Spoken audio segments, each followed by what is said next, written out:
Bonsoir, nous sommes le vendredi 24 octobre, il est 1 heure du matin, et je voudrais vous parler de la réussite féminine dans nos sociétés, et s'il est concevable d'imaginer que le XXIe siècle verra plus de femmes se distinguer au plus haut niveau. Comme le dit Marx dans le manifeste du Parti communiste, en bas de l'échelle, non seulement les femmes sont à égalité avec les hommes, mais à la limite, elles ont même plutôt l'avantage, parce que, en tout cas à l'époque de Marx, ça permettait de les payer moins cher, d'avoir une main-d'œuvre plus bon marché. Donc, en bas de l'échelle, les femmes n'ont aucun souci à se faire au niveau de l'égalité. C'est plutôt les hommes qui sont défavorisés en bas de l'échelle, comme le dit d'ailleurs Marx, qui dit en bas de l'échelle, dans la société prolétarienne, ce sont les hommes qui sont supplantés par les femmes. Il le dit très exactement. Il emploie l'expression verdrängt, qui signifie supplanter, évincer, voire refouler. Bon, donc ça c'est un cas de figure. Hein. Maintenant, l'autre cas de figure, c'est pas vers le bas, c'est vers le haut. Et là, c'est une toute autre histoire.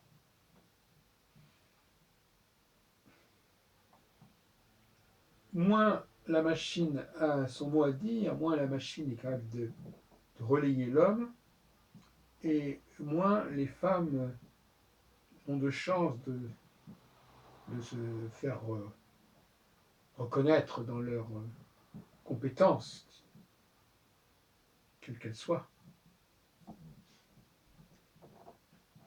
C'est une règle que je crois qu'on peut poser. Les femmes sont à leur aise quand les machines sont à leur aise. Quand les machines ont leur mot à dire, les femmes sont favorisées. Quand les machines n'ont pas grand-chose à dire, les femmes ne sont pas favorisées. Et quand elles ne sont pas favorisées, c'est un euphémisme, les femmes restent en deuxième plan, en second plan. Alors, ce dont il faut se féliciter d'une certaine façon, je dirais même que c'est assez remarquable, c'est qu'en dépit du fait qu'il y ait existé une sorte de prophétisme en faveur des femmes, à tel point que, pour certains, l'avènement des femmes était une preuve, en quelque sorte, de progrès. Vous connaissez ces théories sur le fait que telle population doit être émancipée pour que le progrès soit attesté. Sous la Révolution, c'était les Juifs. Il fallait faire, avec la fameuse abbé Grégoire, il fallait émanciper les Juifs pour être dans le progrès. Et puis les femmes ont pris le relais des Juifs. Maintenant, il faut émanciper les femmes pour être dans le progrès. Et justement, si on compare l'affaire des Juifs et l'affaire des femmes, et dans les deux cas, on a affaire à des formes de manipulation des populations. Parce qu'en fin de compte, ceux qui mettent ça en avant, ce ne sont pas forcément ni des Juifs ni des femmes. Ce sont des gens qui veulent faire avancer l'humanité et qui veulent mettre en avant des critères qui sont ce qu'ils sont.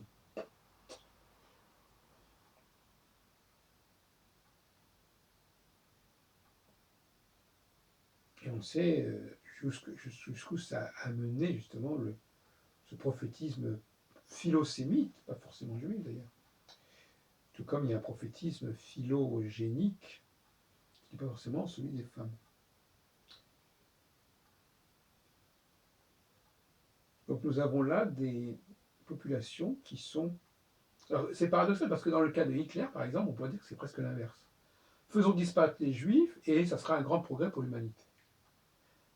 Donc il y a des populations comme ça qui sont mises en exergue en tant que facteurs de progrès.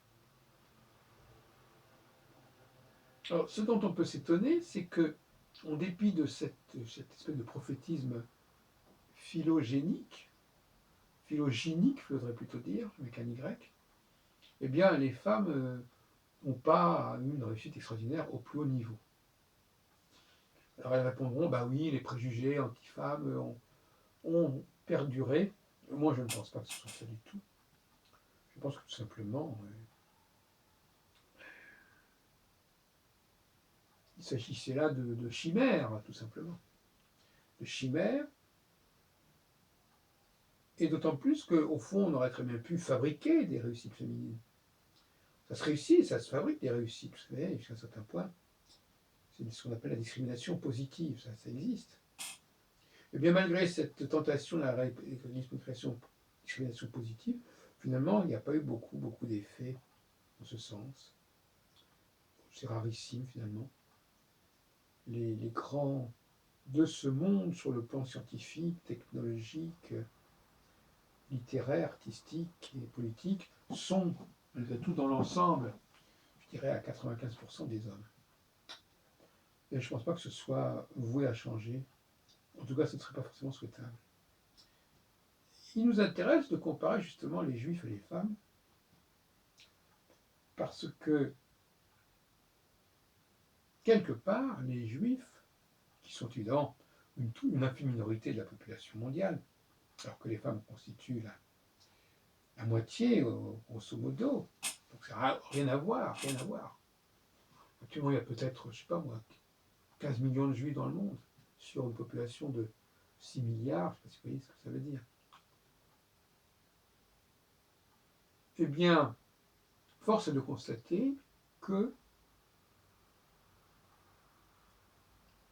l'émancipation des Juifs, la possibilité de leur donner plus de possibilités de s'épanouir, d'éviter un certain nombre de blocages, aura conduit à des réussites remarquables. Je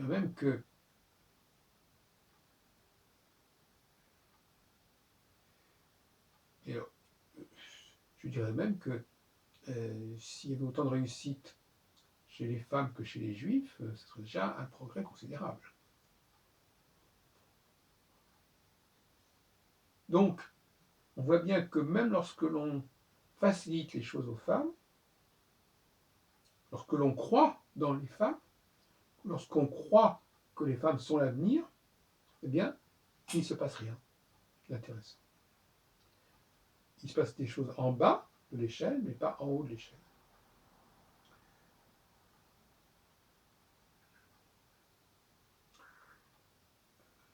Cela signifie que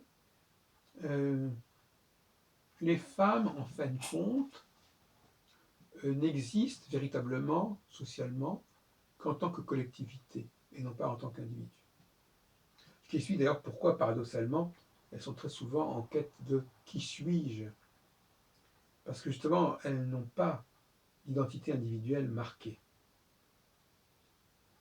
Donc le paradoxe, je terminerai là-dessus, le paradoxe, c'est qu'en fin de compte, la force des femmes, c'est en réalité une sorte de processus collectif. Et s'il fallait véritablement écrire une histoire des femmes, il faudrait plutôt écrire une histoire des masses.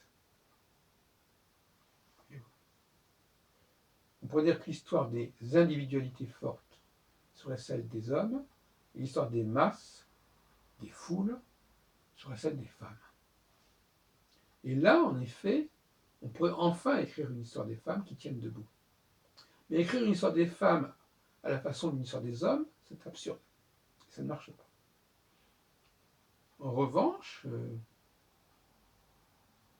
le tissu social, l'unité du groupe, doit beaucoup aux femmes. Pour des raisons qui ne sont pas forcément flatteuses d'ailleurs, enfin qui sont là, à savoir qu'elles se répètent beaucoup, et en se répétant et en s'imitant, eh bien, elles donnent une unité, elles font l'union qui fait la force, comme on dit, et c'est très appréciable. D'autant plus que, selon une théorie cyclique que je développe par ailleurs, quand les chats ne sont pas là, les souris dansent. Quand le chat n'est pas là, les souris dansent. C'est-à-dire que lorsque les hommes sont en éclipse, en carence, pour des raisons cycliques que j'ai expliquées par ailleurs, eh bien, c'est la chance, l'opportunité pour les femmes de prendre le relais. Mais elles ne prennent pas le relais, contrairement à ce qu'on pourrait dire, avec une individualité qui remplace une autre individualité, une femme qui remplacerait un homme, elles prennent le relais en tant que collectivité, en tant qu'orchestre, en tant qu'ensemble. Et c'est là le malentendu épistémologique concernant l'histoire des femmes. L'histoire des femmes est à écrire au niveau des ensembles. Et d'une certaine façon, elle n'est pas dissociable de l'histoire des techniques, quelque part. Car les techniques, comme j'ai dit tout à l'heure, et ça ne date pas d'hier, les techniques, parce que même le livre est une technique. Les techniques permettent à un ensemble de gens très disparates de converger, tout comme le droit d'ailleurs. J'ai écrit sur ce sujet, le droit et la technique comme des outils de progrès. Donc, pour nous résumer, n'est-ce pas? Une histoire des femmes, c'est une histoire des femmes. C'est-à-dire c'est une histoire collective.